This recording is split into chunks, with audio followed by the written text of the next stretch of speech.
This is Favors Financial Topics, various topics. All right, so let's look at learning goal orientation. A learning goal orientation is the belief that abilities are malleable and can be developed. Individuals pursue a mastery orientation of a subject and are willing to further develop. They reflect a growth mindset. LGO is frequently referred to as a mastery orientation or a willingness to work to develop. Individuals desire to learn for learning's sake. So if we were looking at this in terms of applying this concept here to personal finances, you understand that personal finances is a subject. It's a topic. That's why you have certified financial professionals, self-help gurus. You have all types of people who have developed their understanding about the subject of personal finances. So that means a lot of times they are tapping into what you don't understand and what you don't know about personal finances. And then you end up having to pay fees, etc. But understanding that you need to adopt a learning goal orientation towards this subject of personal finances is something that you need to consider, because if you are always using credit cards to sort of solve any personal crisis in your life, you are operating really from a fixed mindset. A fixed mindset that you are not willing to further develop your understanding about ensuring you have actual funds in the bank. And that suppose if you use your credit card for everything, suppose you couldn't use your credit card, or suppose your credit cards are maxed out. And that's another issue right there, that if you're always maxing out your credit cards and you don't have the money to pay, that's a part of the subject that you just don't understand. That many personal financial professionals always tell you to have the money to pay the full debt at the end of the month, because then you're going to incur a lot of fees, you're going to incur a lot of charges, and that's just going to exacerbate the situation. And so when you are thinking about using credit cards, what's your purpose for using credit cards? And I do invite you to visit Dave Ramsey's website, because I tend to watch a lot of his videos and visit his website when it comes to credit cards. I look at behavior. He looks more or less at just everyday application. And what do you really want to know about credit cards? You understand, I think we all have a good universal understanding about using credit cards to establish and build credit, right?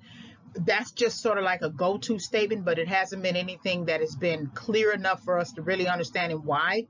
We understand now the importance of it because it is connected to the credit score, and that the credit score is now determining whether or not you can get loans, or even if you can get a good apartment. And sometimes in certain professions, it is required if you want to get a job, especially the financial professions.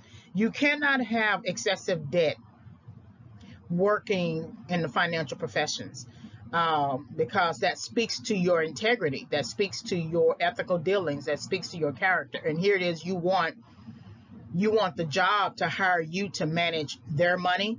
I know insurance companies won't hire you if you have too much debt on your books. And so if you still are a person if you're still a person struggling with credit card debt, way into your 40s, you're missing some instruction. For one, you should only get what you can manage, because if the goal is to build credit and sustain credit and raise your credit score, maybe 2 or 3 are enough to accomplish that goal. So that speaks to the need for us to set credit card and debt goals. And then if you are having a lot of debt issues, then you would have to set a debt reduction goal. And then if you are setting a debt reduction goal, you're looking at your current income and other responsibilities, especially financial responsibilities. That's why I always say to people, just because you get a raise at the job or you get this big bonus, that's really not the time to go and buy a new car or buy a higher level house. Really, if you can stand to stay in your current house for another 2 years and then plan your exit out of that house into the next house, that would actually be better, because you can get a bonus and turn around and lose your job right in the next month because of current economic crisis, especially depending upon the industry. Anytime the stock market is affected or something like that, and you work in a certain profession, you're going to be affected yourself. So you want to think about growth mindset, that your managing finances is a lifelong goal. That is something that I never really thought about, but I get the image of a person homeless, and many images of people homeless, and that is one of the goals that they did not manage that led them into homelessness. And a lot of times what happens is people who become homeless, like I have become homeless, are the type of people who are covering everybody else but themselves. They're making sure everybody else have what they need, but they don't sit down as a 100% individual to make sure that they have what they need. You got to make sure that you have sound shelter. You may not always like the apartment that you are in, and you may end up having to move. That's fine, but you have the ability, the financial capacity to pay for sound shelter. So that means you don't want certain bills to outweigh the cost of shelter. You don't always need a fancy car, not where you are in the moment. Even if you make $100,000, you don't always need something that's going to burst your financial budget. Living simply, sometimes thriftily, is just as important, because you got to live longer than that moment. You got to live longer than your current your birth date. You got to live longer than your time on the job. I have listened to multiple audio discussions with Dave Ramsey, and I think I mentioned this in another audio lecture, that you have 70-year-olds who are having to return to work. That breaks my heart. That makes me cry when I think about you are 70-something years old, and we're not talking about people who may need to work a couple of hours just for some little spending money, a few hours a day, maybe 3 or 4 days out of the week, and they just want a few spending money, or just to kind of make up what they're already getting in Social Security. We're talking about people who are standing on their feet 8 hours a day, or at least 5 to 6 every day, because they don't have a retirement. They didn't plan in their 20s. They didn't plan in their 30s. They didn't plan in their 40s. And that breaks my heart. When I see homeless people, it's like some homeless people have just completely given up. And it's like they don't exactly know where to go, or what step to take, or what to do. And that's why, if we can begin thinking about adopting a growth mindset when it comes to the subject of personal finances, we won't find ourselves in a ditch later in life.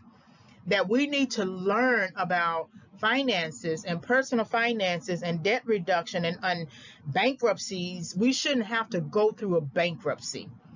If we do what we're supposed to do when we're supposed to do it, in the season we're supposed to do it, then we wouldn't have to take on the strategy of a bankruptcy. And then that affects your whole credit. That affects how you are perceived, because in some applications that you apply to, you have to answer that question. Then it looks like a record, like a criminal record. It looks like a record on your books, okay, that you were evicted from a home or apartment. You were foreclosed on. You had to file for bankruptcy. You lost your job multiple times, things like that. That doesn't look good. So adopting a learning goal orientation will help you to grow your growth mindset and keep you on a learning path. Don't just get out of the debt and say, "Oh, I've won, I'm done." No, you are continuously learning to the day you die. How many times have you heard people who were major contributors to um, the American landscape, so to speak, and died broke? I don't think that's a good legacy. No, you can't take your money where you are going, but I think you can leave a legacy behind in a trust and maybe pay out some scholarships for people, or give money to the homeless organizations, something like that, small business grants, etc. And then encourage learning for learning's sake through your legacy. And that's what I hope to accomplish myself. All right. Hopefully you were able to gain some insight from this series topic. Like, subscribe, and visit.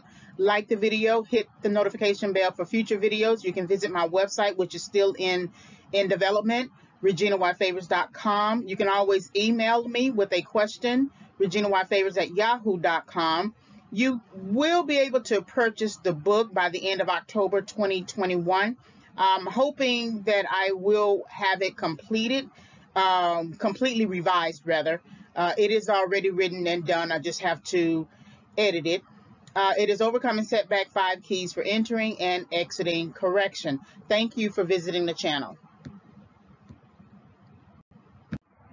Coming soon is my new book that I am working on presently and hope to complete by the end of the year, December 2021, preferably